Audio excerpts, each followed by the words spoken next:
Entrepreneurs Podcast. Welcome to the Real Estate Entrepreneurs Podcast. Today I have my friend Amanda Webster from Fund and Grow in our podcast. And guys, if you guys are listening to this, you need to pay close attention. Number one, Amanda, for some reason, is my wife's favorite speaker at my events. Don't ask me why, but when she saw Amanda, she's like, "Oh my God, I love that girl." Um, Number two, she comes in packed with a bunch of goodies for everyone that's even outside of real estate. Okay, she's gonna show us how we can access up to $250,000 in funding and at 0% interest, which is one of those things that is more attractive to a lot of us that don't like to pay interest or high interest on credit cards and things of that nature or lines of credit. But first of all, Amanda, thank you so much for being here today. Yeah, thank you for having me. I appreciate you taking this invitation at a short notice, even though we've talked about it for a while. I'm very I like to do things when they happen, not when I necessarily force it to happen. And it just happened that you went on our group on the Family Mastermind, and you said, "Oh my God, I'm so excited because I went on to I think it was Justin Colby's podcast or something like that, or somebody." It was Tom Kroll, but I am Kroll. scheduled for Justin. But I'm going to fly to Miami for that one. Nice. So, and amazing. Justin is an amazing guy, and he's doing great things with his community. So is Tom. He's educating a lot of educators on how to be the proper educators that we all should be. So now you're with us, the Real Estate Entrepreneurs Podcast. So, Amanda, just to get going, tell us a little bit about yourself. Like where do you come from? What's your background? But from like when you were growing up. I was born and raised in Florida, so I'm a Florida girl by every definition. I've only seen snow like twice in my life, and that's probably enough for me. So I actually want to retire in South Florida. Miami is probably my second favorite place ever. So that's, growing up, I had a normal childhood, all the stuff. Went to college. I actually started my career in the legal world. What's a normal childhood to you? My parents are still married, very Okay. traditional household. Both my parents worked. I didn't have like a stay-at-home parent. Well, in today's standard, Amanda, that's very abnormal. Well, okay. That your parents are still together. 1950s normal, maybe. Okay. No, my parents I call them hippies because they were very they were very like easygoing. I was very Peace and love. Very much peace and love and all the things that come with being in the Right. hippie Yeah, lifestyle. that's fine. But no, they were very Easygoing. I could talk to them about anything. It was very easy. I had a trauma in my childhood, and I always say it like that because like it wasn't the type that I had a brother who passed away, which is like one of those traumas that nobody caused it. My parents didn't do anything. That definitely kind of changed my trajectory. I was 12 years old, so it was right in that like puberty's happening and like all these things are going on, and then I lose my brother was 16. He was 3 years older than me. And, that changed a little bit. My parents obviously went through some stuff, but I think it actually made them even more open with me and very much became not my friend, but they were always there. They'd rather me come to them with problems. I was an overachiever, which is probably not surprising to anyone who knows me now. Straight A student. A's, like grades and stuff like that, right? Straight A's. I was very into sports. I played softball, league ball, into school ball, to travel ball, did volleyball. I was very involved in sports and things, which probably kept me out of trouble without me even knowing it. But I loved being athletic. Right. Loved school. School became just really easy for me. So I hate to say that, but it was like I was one of those kids that just got it. And if I didn't, I wasn't afraid to ask. I would go to tutoring if I needed help with something. So I was never shy, which again, probably shocking for people who know me. Right. I started college early. I actually started college when I was in high school. I graduated high school and almost had my associate's degree done. Took a little break and then went to a Catholic university. I'm not Catholic at all, which is funny, but I went to a Catholic university Hey, I called. am Catholic, but I'm one of the worst ones, you know. So I always say that out loud, like, "Hey, man, don't judge me by who, my religion or whatever." But Yeah, I'm more spiritual. I actually feel like I identify better with, like, the Buddhist community than I do anybody else, probably because my parents are hippies. No, I was never went to church growing up, that wasn't, like, our thing. I was forced to go to church, like by my grandmother, and my parents went to church, but they weren't like Catholics like that. That every Sunday they had to go to church or whatnot. I think they only went to church when they felt like they did something wrong or whatever, and they had to go and confess and maybe Yeah. get realigned or something like that.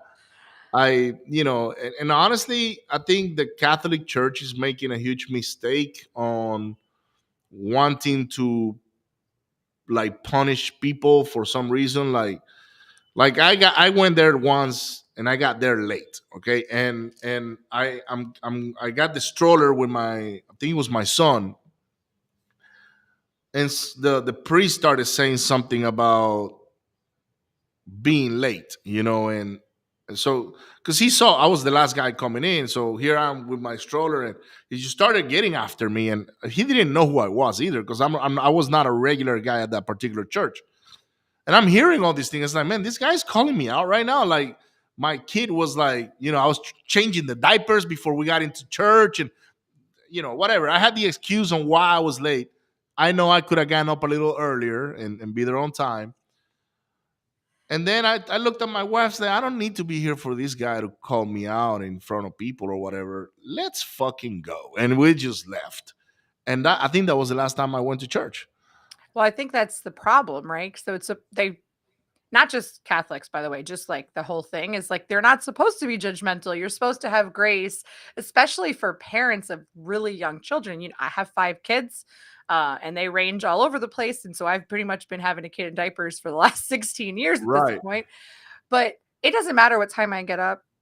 There are times when you're late as a parent, and we That's should have right. grace in that. And I think church is kind of one of those places that you would expect it. And that's what I think they're doing is they're losing people by doing those things, right? Like, now don't get me wrong, I'm not gonna lose my faith, Yeah. but I'm not gonna necessarily go to that particular church again. I don't think you have to go to church to have faith anyway. I mean, No. that's not how that's supposed to work. I think it's great to have that community if it's working, type of thing. But I learned the one thing about Catholic universities that I loved about it was I did take Catholicism, 101, learning about it, how it started, which then you had to learn Judaism because it all runs together, but also other religions. They were really big on teaching you kind of all the different types of religions and where it all came from. And so it was more of an education than a preachment, of that type of thing. So I loved that. But it's called St. Leo. It's here in Florida. Loved my experience there. But I started as a legal secretary when you used to like uh the newspaper, would run job ads and you would go answer the newspaper ad, which is like a lost. That doesn't happen these days. And that's how I started in the legal world, built myself up, never thought I would stay there. Ended up there 17 years. And that's where my foundation of leadership and management, because I ended up managing law firms. I started one from scratch with an attorney and built it up for her. And funny enough, she actually reached out recently. She's going to open another one. It's like, can I just pick your ear for a couple things, And that's always a great compliment. And COVID happened, and COVID was crazy. And I know that, and everyone listening, it was crazy for so many different reasons. And I'm not even talking about the illness. I'm talking about all the things that came with it. And so I ended up exiting legal and found Fund and Grow, and it just Wow. randomly found Fund and Grow. And decided I wanted to make a change. I was burnt out on legal. I was doing family law, so like divorces and child custody and just so many things that are very difficult to leave at the office, and they tend to trickle their way into the house. So found Fund and Grow and found Ari, and I've been here for, gosh, I think I'm going on 5 years. I've been here 4 years. Wow. Looking at my producer, I'm like, I think I've been here 4 years. I think I'm going on 5 years. It's been a great journey, though. It's been amazing. and learning about how to help entrepreneurs and everything that goes in that. Even though we're a funding company, learning all the pieces that go with that, all the different support that is needed, and then learning about real estate in a way that I never planned. Well, let me do something, Amanda, because I don't know why I'm seeing you well on the little screen, but on the big screen you're frozen. So what I'm gonna do is I'm gonna kick you out of the room and get you back in right away to see if it fixes the problem. Because Okay, I don't know if the people out there are if this is recording correctly or not. So I want to fix it right away. Give me one absolutely. second. There you go. No, you're still showing up as frozen. Can you leave the room and come back, please? Zach, can you leave and then come back in? I'm You can. frozen on his side. Yeah, you're frozen on at least on the main screen, so I can hear you. And yeah,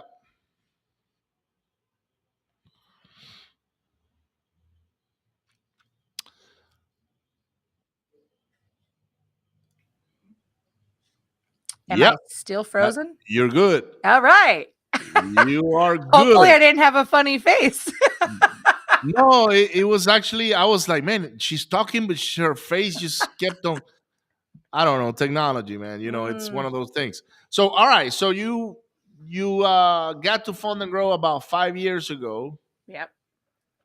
and now you get to see how not only real estate investors. What's another industry that you help um, with Fund and Grow that is probably as big as real estate investors or We're hugely available and it's super easy to use within like the e-com world. So any whether it's the drop shipping or just the like the Shopify store type of world, what Etsy shops, whatever that e-com style setup. We've had some really good success in the trucking industry, which some people are surprised by, but you can use it for all these different things. So we've been able to kind of help all to buy different types of trucks? yeah, buying the rig so that they can become their own boss because a lot of times in trucking, that's the best way to be able to control your schedule.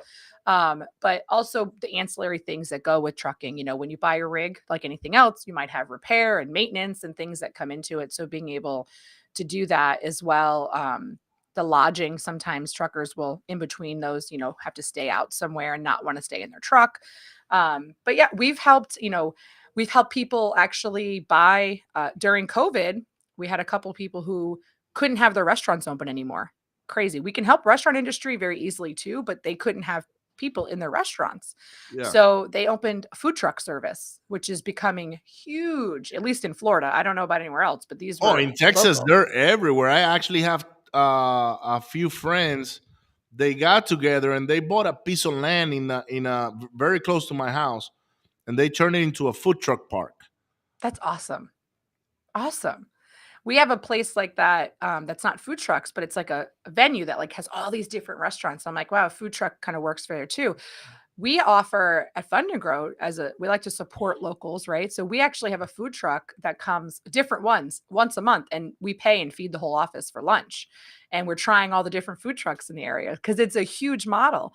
So we've Wow. had people successfully open and be able to get out their own food truck, industry and do that. So it's kind of all over the place. Real estate just seems to be the area that we focus on because there's such limited, reasonable funding for real estate investors. It just becomes a really hard market for that. And that's where Ari's passion was when he opened Fund and Grow, is he was working in that real estate sector, doing HELOCs for real estate investors. And then Okay. he likes real estate himself. So it just kind of fit when he was building the company. What are the most common and in general, right? So you mentioned trucks, rigs. You mentioned food trucks, also real estate. But what are the most common businesses that use products like Fund and Grow? Like I don't know. Like right now, I'm in Venezuela, by the way, right now as we speak. So I the way I pay my payroll here, it's weird because I cannot do a wire transfer over to Venezuela. Right. It's like it's prohibited because Venezuela is a sanctioned country by the U.S. and that limits a lot of things that I can do. But one of the things that I do is I always exchange um, U.S. dollars for cash here locally, which is delivered to my office, and then we are able to pay our our payroll. So one thing I did was like, man, I want to open up a store here that has nothing to do with real estate or nothing to do with my call center, maybe selling goods, so I can produce the local cash that I need for my my call center. But at the same time, I can bring products from the US because I can still do that. I can still import things and sell them here. And sometimes those stores don't take a lot of money. They look. I was looking at a place yesterday at a mall here at a nice local mall for I think it was like 80 square meters, which is I don't know 300 square feet, something Yeah. like that. It's $150 a month for the place. And look, it's right next to the food court. Okay, This is the best location ever. best location. A lot of foot traffic, right? Yeah. And so I'm gonna sell sunglasses. My brother actually, it's in Miami, in your favorite place in the Love that world, place. and he's a distributor for sunglasses. And he was showing me the prices that I can buy the sunglasses for, and I'm like, what? So I started thinking right away, man, I buy the sunglasses in Miami, I ship them to Venezuela, I Yep. sell them here to retail at probably at the same price I can sell them for in the United States at a sunglass hut or something like that. And bingo, now I produce the cash I need and I start recycling the money that way. Yep. But a business like that doesn't take a lot of money because all I need is maybe 5 to 10 grand in inventory to get going with my $150 a month lease. Um, look, and that's what entrepreneurs are all about, right? Like, it's like, Yep. hey, let's figure out how to solve a challenge. And next thing you know, I own now a sunglass store. Never in my life I would have thought about that. But I said, okay, the need is here because I live in a sunny city. Number one, it's Maracaibo. It's very sunny. It's hot as hell. Um, it's actually hotter than Florida, believe it or not.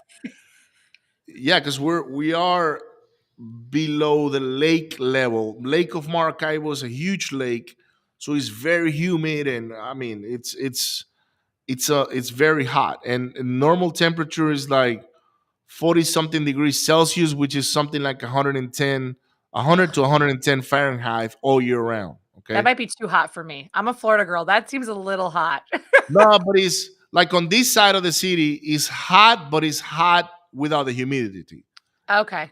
On the other side of the lake is where it's horrible. It's hot and humidity. That you don't want to go there. That's like hell. No, that sounds terrible. Um, so it doesn't really feel that way. And everywhere you go, the AC is pumping like very cold. Like Yeah. people actually had, they call them ACVs, where they go from hot to cold and their heart just freaking gives up because it's the change of temperature is too strong. Yeah. So because everywhere here the AC is just blasting full. So anyhow, a business like that can be funded from a fund and grow type of Oh, yeah. transaction because I don't even need 250,000. All I need It's is not maybe about 10,000. well, remember those what I always tell clients. So I have plenty of clients who come in and are like, I only need 20,000. I don't need all this stuff. But remembering that it's revolving. So you're only paying it if you're using it. So the worst place to be as an entrepreneur is to have it offered. Have, let's say some crazy deal comes out where you can buy like, you know, triple your inventory that you've ever needed, but you don't have the funds because you didn't get enough, right? So I always tell people don't be afraid of the big number because even if you end up with 100,000, you don't have to use it. It's not like the bank's handing you 100,000, you have to start paying it back today. But it's revolving, so you're using it, paying it, using it, paying it, and you're only paying it when you actually have a balance. So that business model is super retail, buying product, thing like that, super easy. You just have to have the US base, which I know Of you course. do. And Yeah, yeah. so you have to have the US base. Once you have that, it doesn't matter what you're doing and you're going to buy the inventory, you're just going to swipe the card and be done. And Yeah. now you've got that. And you're going to make the ROI quick enough where it doesn't even matter if you end up in an interest situation because you're going to pay it off before you have any interest anyway. That's correct. Doesn't matter. So That's correct. that's where I tell people all the time of like, we're going to get you 0% on the front side, but there's eventually going to be interest. There's no Yeah, such what thing as you a do free with the meal. money during those 12 to 18 months is really up to you, man. Like, Right. be wise about it, right? Don't go buy a boat, guys, unless you're a fisherman. Like, don't or go buy a or a boat. watch or something like that, right? Like, I had someone go buy a Tesla, and I'm like, and your card got shut down because that's not a business use case. You can buy trucks; they're over a certain 6,500 yeah, I pounds or forget the whatever. pound, whatever it is. When it's over that, it's easy to show, or like a van, like a work van style. There's those use cases, but other than that, don't go out and buy a boat. Don't go So out and let's talk buy a about new that. Ford. What not to buy with the credit that you can get us from Fund and Grow? What, like, tell us some examples. The Tesla is one, Well, it's watches is so another one. anything that you're buying with business credit, not only should it be a business use, but it should be able to give you ROI in some way, or it's a need for the business. So, marketing expenses, paying for those paid ad type, style businesses, paying for your rent if they'll accept it, on the US side. Obviously, you can't do that for yours, but 150 bucks you're fine. But, Yeah, it's more that's a month, about right? yeah, planning, because you do have to pay it back. This isn't a grant like any other business, funding you get. You have to pay it back. So don't go buy things that aren't actually for your business, that aren't actually going to help you make money in your business to get you a return. Now, there are things that will flag you. Yes, don't go to Tesla and buy a car that won't work. Don't go buy a boat unless I'm not kidding. If you're a fisherman, we could make a use case You and it's a can little prove. different. You can prove that you are Captain Amanda. Yeah, Okay. And if you have a business that is like you're a plumber, yeah, buying a work van makes sense and that's totally okay. But yeah, you can't go out and buy luxurious things. Don't go book your trip to Europe unless that trip is because you're actually making a business transaction in right. Europe or something. It's just about being smart. The business card won't shut you down automatically for a lot of different things, but it's more about, the whole point of the funding is to help you start and grow, and you're not doing that if you're just buying personal stuff and not being smart with it. So it's just like personal credit. You got to be smart with everything. You shouldn't be putting things on personal credit that you can't pay back unless it's an emergency, last minute, medical type thing. Then we get that. But for business, you want to make sure it actually is going to help your business, or it's paying for your actual necessary business expenses, which then naturally your revenue will come in to pay for that back. So I have a friend, right? And I just thought about him. His name is Ricardo, actually. Shout out to Ricky. He's actually a luxury watch trader.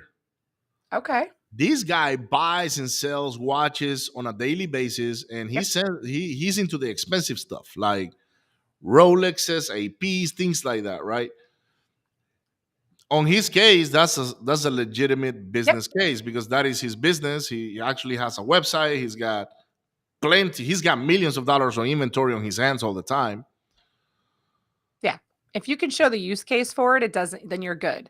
It's the people that are clearly they opened up the account and they are, they're a drop shipper and then they go buy the Tesla or the watch. That's not going to work. If you are legitimately a jeweler or someone who buys and sells, jewelry, watches on a wholesale level or even a retail level, that's a use case. But they knew that when you applied, right? They knew that going in because you apply on your business. You're not applying on your personal. Right. There is a PG component, as in they're going to look at your credit to make sure that you are going to pay this back, but it's not going to show up there. It's not on the personal, it's on the EIN.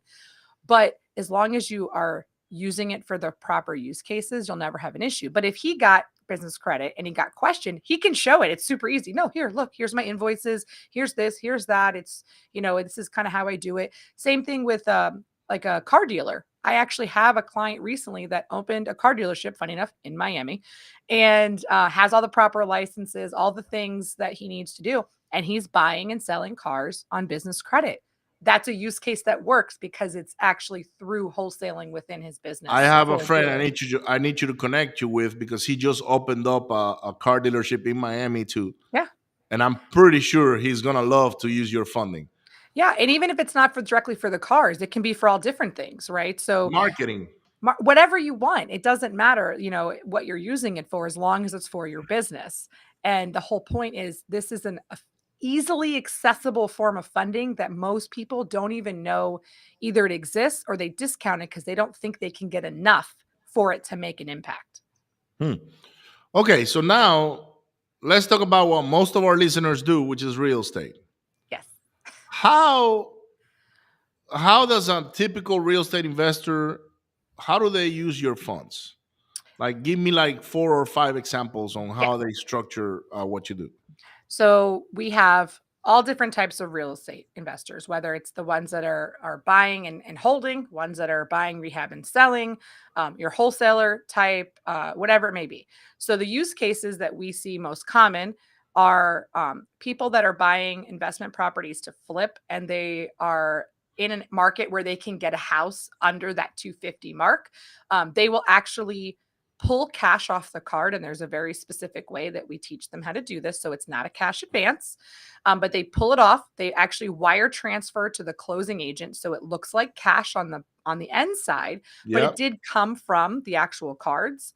And then they close on the property. They do the, if there's, renovation work needed, whatever it may be, and then they sell it and move on, and then they just rinse and repeat that process over and over. um, we have the types of people who already have the money secured to purchase the properties that they're fix and flips, but they need the money to be able to do the rehab. So they need business credit to pay for the new flooring, the new cabinets, the new appliance package, whatever it is that they're doing. Even just staging the, paying the consultant to stage the property for that showing and things like that. So there's those two types of flippers. Um, we definitely have people who buy and hold, but what they do is they buy as cash because then it's easier to get the long-term mortgage on the property they already own and then pay off the business credit. So we have that style that's like a temporary holding place, and they're able to do it quick enough where they don't even pay interest even after the 0% ends. Same thing with the flippers, or they have like 1 month of interest, which is still so much cheaper than the other funding options out there that they have. We also have real estate investors who use it for, they're already built. They already have a bunch of assets in their portfolio, or they already have those things going, and they need it for their regular operating expenses. They've grown to a point that now they need a team, they need an office, they have all these different ancillary expenses, and they don't want to float the cash because they need the cash to make all the deals. So instead of pulling cash from the deals, they now can use the business credit to pay for all their overhead and all their daily expenses in the office, just as simple as buying coffee, you know what I mean, on Amazon. That's how Fund and Grow uses it, is for the regular expenses and the marketing side. So there's that side. There's also the ones that are in real estate, but on the coaching side.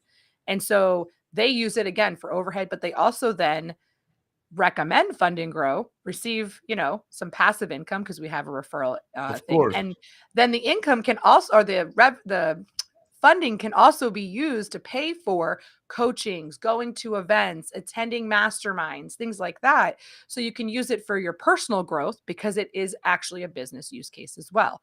So we have all those different types of examples that are being used every day in the real estate world within Fund and Grow.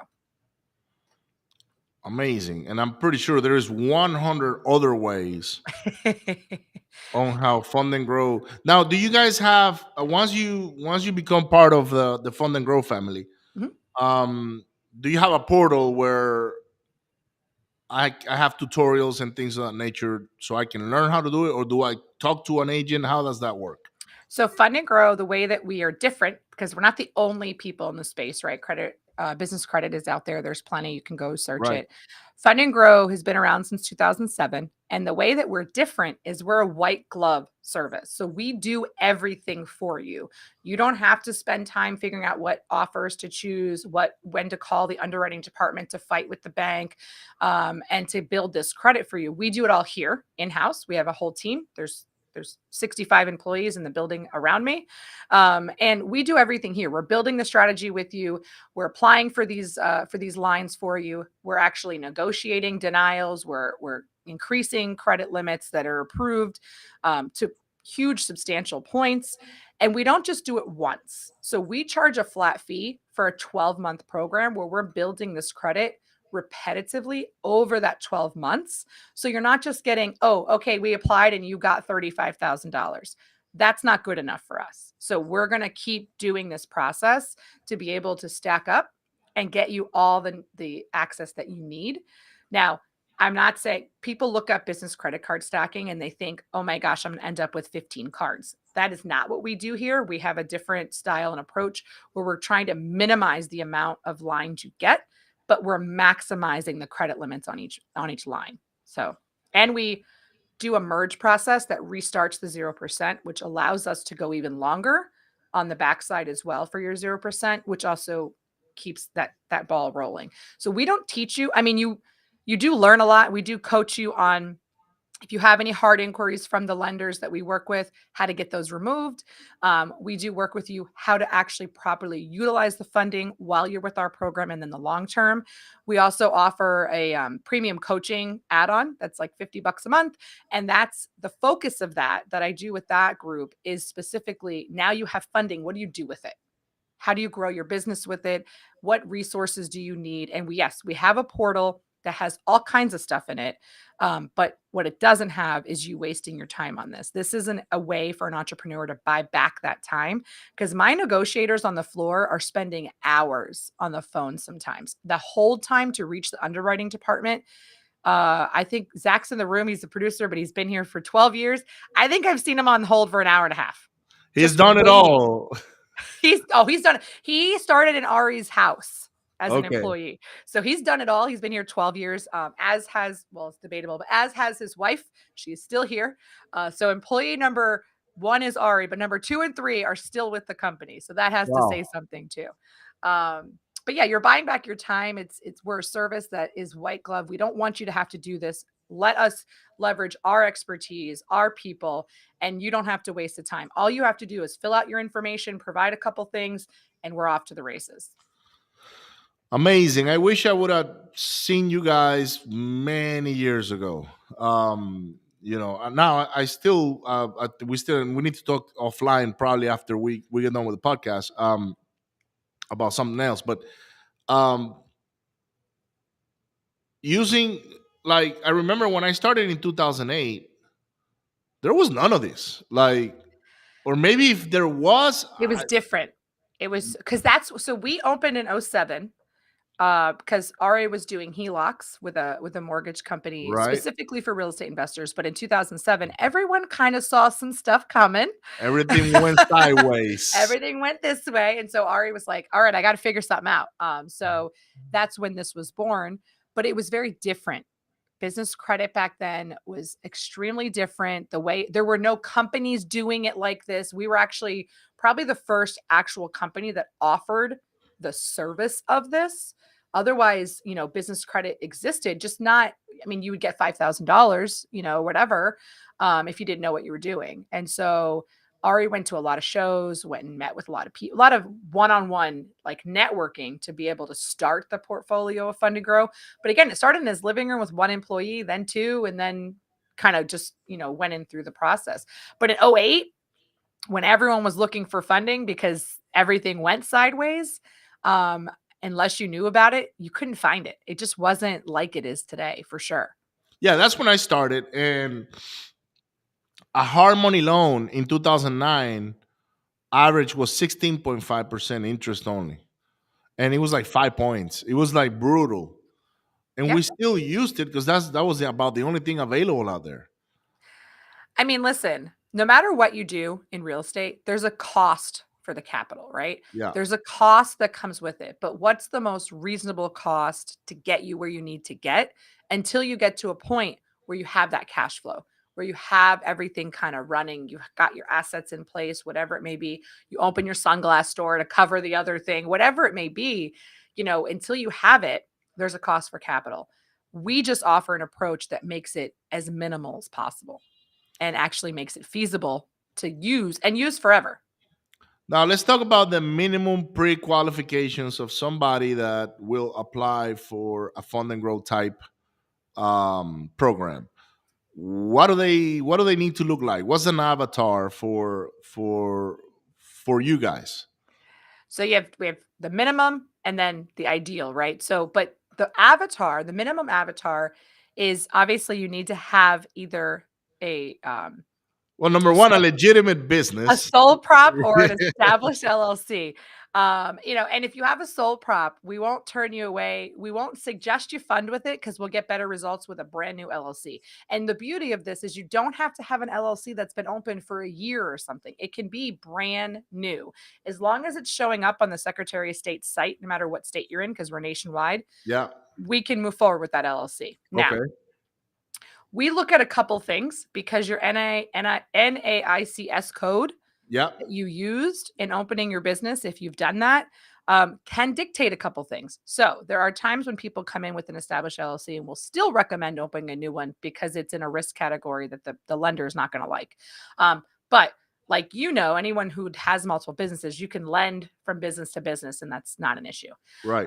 So having either a business or ready to start the business, like you're ready to go, you need the funding, and all you need to do is create the LLC.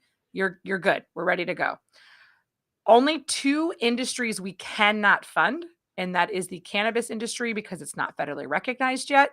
Man, I just thought about opening a cannabis store. There you go. Okay, that one is Okay. out the window. No, I'm kidding. So open a real estate holding company instead, or at the same time, that owns Yeah. the building and will work. Now, so cannabis is an area that we cannot. Just no lenders are going to touch it. You have to get some private money when it comes to that world.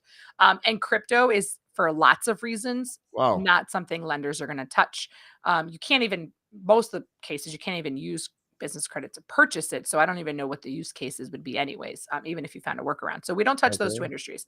Any other industry, we can help. Now, obviously, there's risky industries. If you're in the adult entertainment industry or have an adult store, might not get as much funding, a little bit hard to get those funded, but we can still do it. So my point is, we can always find a way. Right.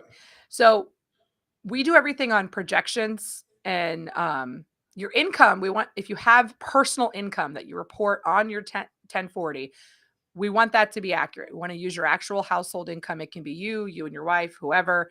That's accurate. That has to be exactly what the What IRS about if will the show. business has income already? Like, let's say the business already has, I don't know, $30,000, $40,000 in Yeah. revenue every month. So we're going to project that based on a series of questions we ask, but we don't need a minimum. It's not like you have to have bank statements that show $30,000 a month But for the if you last do, 3 that's months. better, right? Oh yeah. Oh yeah. And if you have a bank account with a lender we use, that's going to be gold because that relationship is there. They're seeing your deposits. They already know what you got going on. So that's how we start building that profile. On the personal credit side, like I said, does have a PG component. Not going to report on your personal, but they're still going to look at it. They got to make sure you pay your debts back. You need to have a 680 credit score or better and no major derogatories. Major derogatories is like a charge off with a balance, bankruptcy, obviously creeping around in the back. Even just closed accounts that have balances, even if they're not derogatory, that can be a thing that we A need to take problem, care yeah. of. Utilization's one of those things. They want to see you at 35% total Yeah. utilization for your revolving credit on the personal side. They don't want to see you maxed out because that's not a Right. healthy profile for them either. Yeah. And they tend to want to see that you've had installment history, car loan, a personal loan, a mortgage, whatever, that you've actually either are working and paying back now or have had Right. good history in the past. So Right. it's really it. It's not a lot of qualifications. We're able to work with almost anybody. And that's the beauty of the funding. We get around a lot of the red tape by having that PG component, but then of course you do have to have the credit for Now, that. what if somebody has a derogatory, or they have a credit card that's maxed out, or they have, maybe they're below 680, but they're maybe like 665 or something like that? How are you guys able to help that person get to where they need to be so they can say Yeah. they can be compliant? So we have a sister company that is a credit repair company. It's completely separate, and we can refer people over and they can handle it if it truly needs credit repair. If it's just a utilization issue, that's a completely different. That's not a credit Pay repair that problem. off and you're good. Like, Yeah, and yeah. if you need help bridging that, there's a lot of different options for bridging Yeah. those and being able to, very legal, very, stand up companies that will temporarily house that amount and pay it back, or you can do a personal loan because they don't care about the personal loans, and personal loan qualifications are less than business. So typically we can help with that and pay that off. And then you can put it back on after. It doesn't matter once you have it. So there's definitely a way. If you have a 620 or better, it's worth the conversation to see what it is you have going on. If you're under a Well, look, 620, if you have a yeah, 620, you need to be talking to somebody to help you fix your credit yeah, anyways. yeah, yeah. It's Because true. eventually you're going to need it for a house, for a car, for something. Listen, a lot of people don't understand, and I'm in the middle of educating certain people. I'm building another free webinar masterclass that's specifically for the fact that people discount the necessity for personal credit. They think, oh, I'm just going to buy cash for everything. I don't want No. to deal with credit. I listen to Dave Ramsey, and as much as I understand his concept, it doesn't actually work in reality. So I had somebody who, I'm not going to name his name, but you probably know him. He came in as a client. He is a multi-millionaire, probably almost to the B, has ridiculous amounts of assets under his portfolio. He does the BRRR method, like, and he does whole groups, this entire ridiculous following. Actually, you do know him because somebody in your group is really close with him. But he came in, became a client because he doesn't use his credit. He doesn't use it at all. He has like one credit card, no installments because he pays cash.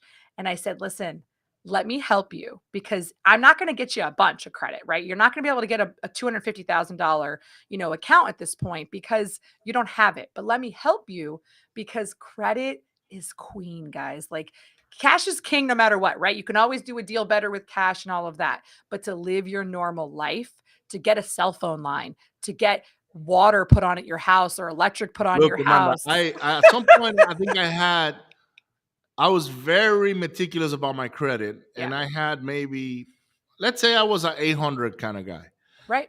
and then I went through a whole downfall where I went from 800 to probably 500 minus. Okay, and I had a repo, and I had things that happened to me when you're going on a down spiral. It's keeping up with the credit cards is probably the last worries. You're Yeah. trying to keep the lights on. Okay, you're Yeah. trying to put food on the table and all that, right? So I understood how much personal credit would affect me moving forward, because having cash is good, but when you're in a chaotic situation or whatever, credit is what pulls you out. Oh, yeah. And because I destroyed it, the first time I did it was because I got divorced, and my wife at the time wasn't paying the bills, and I didn't know. I was in the military, so I wasn't really paying attention to the bills going home. Yep. So I was sending the money, and look, I'm not even blaming her or anything like that, but I was sending the money, and she was paying her stuff, but not my stuff. Go figure, right? And one day I go buy a car, and the guy looked at me, he's like, how the hell do you want a car, son? Like, dude, you got like 7 lines here that haven't been paid for I don't know how long. And I'm like, what are you talking about? I send the money every month to my wife, and she didn't pay it at the time, and she had her excuses or whatnot.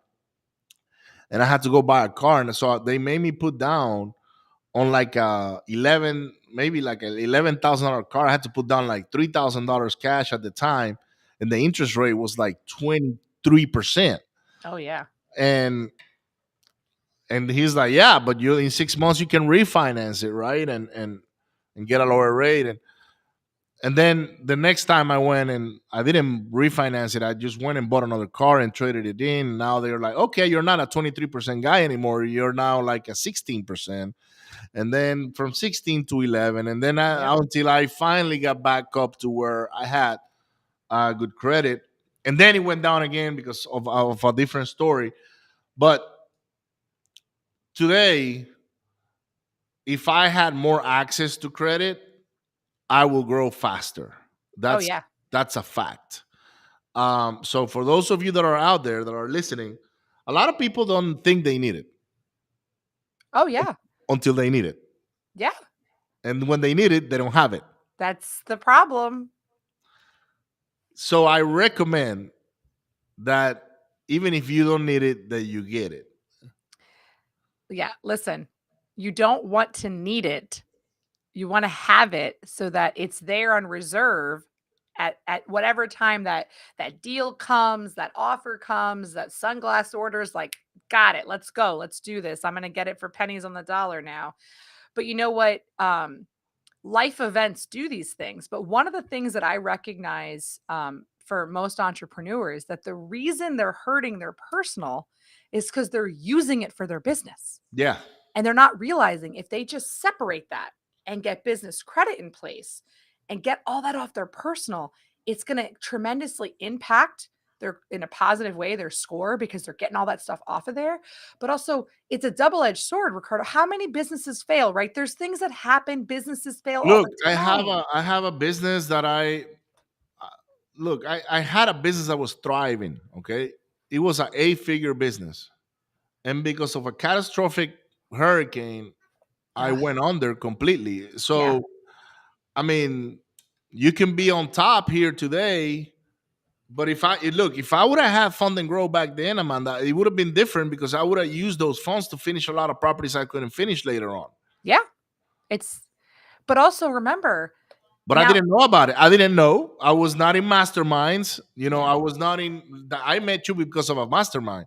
Yeah. I was not part of the local RIAs. I was operating on my own, and that's one of the biggest mistakes I made. Um, because I thought the military and me, I'm previous military. I thought I can figure this out. I always figured it out on my own, and I did it on my own. And well, you're married to one, so you know what I'm talking I about, have 22 right? years he's been in the military. Right. So I always figure things out on my own. But guess what? If I would have been maybe in a mastermind like the one we're on right now, I would have reached out and said, "Hey guys, I'm going through this. I'm about to head that way. What should I do? Okay, go get you some Fund and Grow. Go do this. Go talk Yeah. to this attorney. Make sure you get all the things in place because you're right. You don't wanna go get it when you need it. You Yep. wanna get it before you need it. It's like insurance. Like Oh yeah. um, right, Especially in Florida. right. No, but imagine, Ricardo, if you had all in on your business and it's all on your personal credit, and then that catastrophic event happens, you now have no ability to eat because you've maxed out everything. You don't have access to anything. Now your personal life's if you Well, can I don't have separate to imagine. All I have to do is remember it. it. All right, so everybody else out there who hasn't done that. you No, I know. mean, it's a fact of life. Credit is a necessity. That's why I always call it queen because you need both. Cash, you need your king and queen to survive in the world. And that's kind of why I make that reference. But it's true. You need it on your personal, you need it on your business to be successful. And I'm not saying that it might not be the only option. You're going to grow, hopefully, to a point that Fund and Grow doesn't get you enough, right? We don't get you enough because you're just going to keep growing. I always use Nick Perry as my goat of Fund and Grow because he was here early on. We got him so much funding, more than most people get. And then he will tell you it literally was responsible for 10xing his business. I have a video on YouTube about it. I've spoken to him multiple times. It's just been amazing. We have to say shout out to the cult leader, Mr. Matt Andrews. He just posted Ah, here. Look, look what he posted. He said, Amanda Webster is the bomb. That's Mr. Matt Andrews. Shout out to Matt you and know, everything he does with the Family Mastermind. Matt is single-handedly, I don't think he understands, but he is single-handedly one of the reasons for the exponential growth that I personally have had over the last 4 years being here, almost 5, and also just with the relationships and the support system. So that's number 2 of the mistakes entrepreneurs make. One is putting everything on your personal credit. Number 2, get in groups, have support systems. Don't be afraid to ask for help. Every mastermind now, I am vulnerable. I'm like, hey guys, this isn't working for us at Fund and Grow. Who can help me? Somebody help me. Because why not? I don't need to make the same mistakes that you made. I can learn from you and vice versa. Absolutely. Why? Absolutely. Why? And that's why I'm very vulnerable about talking about that stuff, Amanda, because when I was going through that, I was the guy that people went to for advice. Yeah. But who did I go turn into? I was like, oh my God, I'm swimming on my own right here. Yep. And I don't know if what I'm doing is right or wrong. And my business partner, Dennis, who I love like a brother, at the time, we're not business partners anymore, but we're still great friends. He would advise me, like, Ricardo, we should do this. And I was like, nah, I don't think we want to do that because I don't want to. I don't want to, like, I committed to paying these loans back and I committed to doing these things. And my commitment, my word is my this and that. And look, I tell people now, it's like, hey, man, if you can do it different than what I did, do it, because Yeah. I got in a bind. Now, my business was going to fail at some point. What happened was the detonator was the storm, but it could have been COVID. It could have been a political situation. It could have been something else. Yeah. It was a business that was built heavily on liabilities. And I just happened to get caught in the middle of it, right? So my interest payment loans, Amanda, was $250,000 a month. Oh my god. That's crazy. I mean, I get it. Because then I guess the question would be 250,000, right? But then what was the other numbers that went with it? Clearly Yeah, they were dependent on too many other things though. we were making a lot of money. I mean, Yeah. we were bringing in half a million bucks a month, and Yeah, but um, that was just interest. That's a huge cost of capital. because we have about $15 million worth of loans Oh gosh. Yeah, at I mean, any I given guess time, yeah, right? I get it. Buying and selling, buying and Yeah. selling, buying and Yeah. selling. And look, a lot of guys in our industry are there today. Okay, Yeah. and what happens when prices start coming down? It's it's It so becomes a bloodbath. I was looking yeah. at I was showing some of my staff members this morning how to calculate ARVs, okay, after repair value on a property. And we're looking at Jacksonville, Florida. And this particular area in Jacksonville has at least 40 flips on the market right now. And they're all slashing 10, 15, 20K off the top. What does that tell you? That particular area, they're chasing the price down. They're not chasing it up. No, it's So what saturated. happens? What Yeah. happens to all those investors? They gotta move. They got to move those properties. And Yeah. what if they couldn't finish the property because they were short on funding, or they ran out of cash and they didn't Yeah. have a tool like Fund and Grow, right? Yeah. It's guys, obviously I'm self-serving saying this. However, I truly believe in it. I'm passionate about it because the worst thing in the world is to be in that situation where you're like 90% done and you have ran out of money because you didn't know you had these other options. And again, like I said, it may not be the only option. I have plenty of fix and flip models that Fund and Grow is just a supplement. And that's okay too, because it's a huge supplement that helps them get to the finish line or it helps them work on growth, masterminds, getting into things, making more relationships, getting into new markets, right? Because there's a huge world that's building on the virtual, fix and flip side where you're not there. You're in different markets and you're not even in the US. You know what I mean? Like you can be wherever. So it's versatile and you can have it all over the place. I mean, if you have 5 businesses, then you know what? You're going to need to come through 5 times and get every one of them their own funding. Get all of it off the personal, get everything segmented off, and build your empire the right way. And that way you can, have some protection. So when that hurricane comes through, you've got options to keep moving. Which we will, by the way, because we already started working with you a few months ago. So Yes. hopefully we'll get all the funding we need. Guys, don't forget to hit share, like, and subscribe. Amanda, where can people find you directly? I created a special link just for you guys. And it's fundinggrow.com/pros, PROS. So that is a accoutrement to your pros of real estate that I love. And grow .com forward forward slash slash pros. grow. That's going to bring you to a webinar because I'm very upfront that I want you to be educated on what we offer, what we're doing, how we're doing it. So it's free, doesn't cost you anything. Go in there, check it out. If you're interested, we'll do a one-on-one consultation for free, no obligation. We will do a soft pull on your credit, see where you're at, and build a funding plan that makes sense because we all know we're all over the place, right? So it may not make sense to join today, but it might be good 6 months from now. But we can give you the exact recipe of what you need to do and how to get there, whether it's on your own with a credit repair company, whatever it may be. Everybody has the ability to get there. So, there's no Actually, it's obligation. fundandgrow.com forward slash pros. Pros, yes. Not grow. I put grow for some reason. I Because don't know where that one I goes. have a 10. I have my other event is called a 10 growth, which you attended back in whenever it was the last one. I think that was the first one. February, Okay, yeah. Yeah. late January, early February. Yes. And I'm your wife's favorite speaker, You probably are. because I She love told me that, and I tacos. was like, I don't and you know. know what's crazy is when you were speaking, because I had spoken before you, I You had were to out of the go room. out. So Yeah. when I came back, she told me that, and I was like, what did she say? You know, like And guess what you said? You were showing people how to get funding, so no wonder why she liked it so much. I think I opened that one with my favorite one. Whenever I go to like expo shows, anyone walks by, I'm like, "Hey, do you need money? Do you need some money? I come talk to me." So I think I opened it something like, "Who here could use some funds? Like, who wants some money here, guys?" So no, I think it's just about being very real and conversational, but at the same time being like, "I am a solution." I, I don't know how else to say it. Like, you guys, this is a great way to be able to fund anything you got going on except crypto and cannabis. Can't do those two. Everything else I can do. Guys, you guys need to go to fundandgrow.com/pros.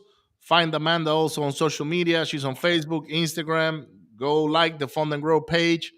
If you didn't use the link for some reason, just let them know Ricardo sent you that way, or the real estate Yes. entrepreneurs. They know exactly who we are. We've been collaborating now for almost a year, and I'm looking forward to see you May 17th and 18th, guys. Houston, Texas. Get your tickets now. We're almost sold out on this event, so we don't have that many left. Only 200 people in the venue.